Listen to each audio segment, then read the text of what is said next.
बिस्मिल्लाहिर्रहमानिर्रहीम। रब्बि ज़िदनी इल्मा। ए मेरे रब मेरे इल्म में इजाफ़ा फरमा। अस्सलामुअलैकुम स्टूडेंट्स, उम्मीद करती हूँ आप सब खैरियत से होंगे। बच्चों, आज हम 7वीं जमात की उर्दू की किताब की नज़म माजूर बच्चे ज़िंदा आवाज़ की बुलंदख्वानी करेंगे, जो कि आपकी किताब के सफ़ा नंबर 56 पर मौजूद है। बच्चों, आप नज़म की बुलंदख्वानी कीजिए, मैं इसकी वजाहत कर देती हूँ। बच्चों, नज़म को पढ़ने से पहले इस नज़म के मफ़हूम को समझेंगे ताकि इस नज़म का मकसद और पैगाम वाज़ेह हो सके।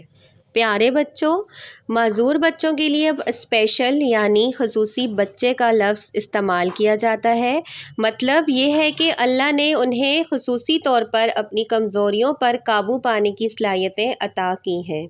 इसकी मिसालें दुनिया के मशहूर साइंसदान आइंस्टाइन और एडिसन और बहुत से अजीम लोग हैं।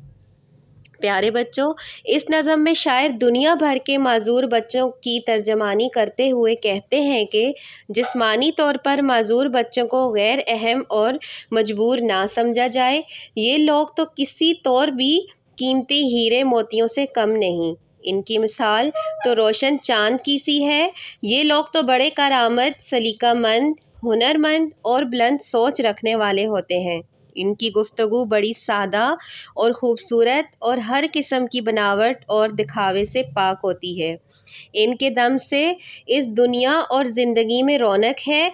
एक वक्त आएगा जब इनकी मेहनत रंग लाएगी और दुनिया इनसे फैज़ हासिल करेगी, तो लोगों को इनकी अहमियत और अज़मत का एहसास होगा।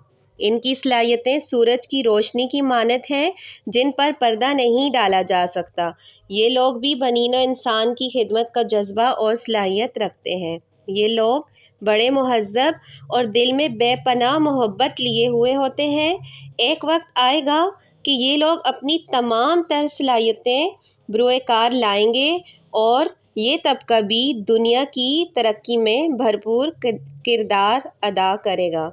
तब इस दुनिया पर इनकी अज़मत और अहमियत वाज़ेह हो जाएगी।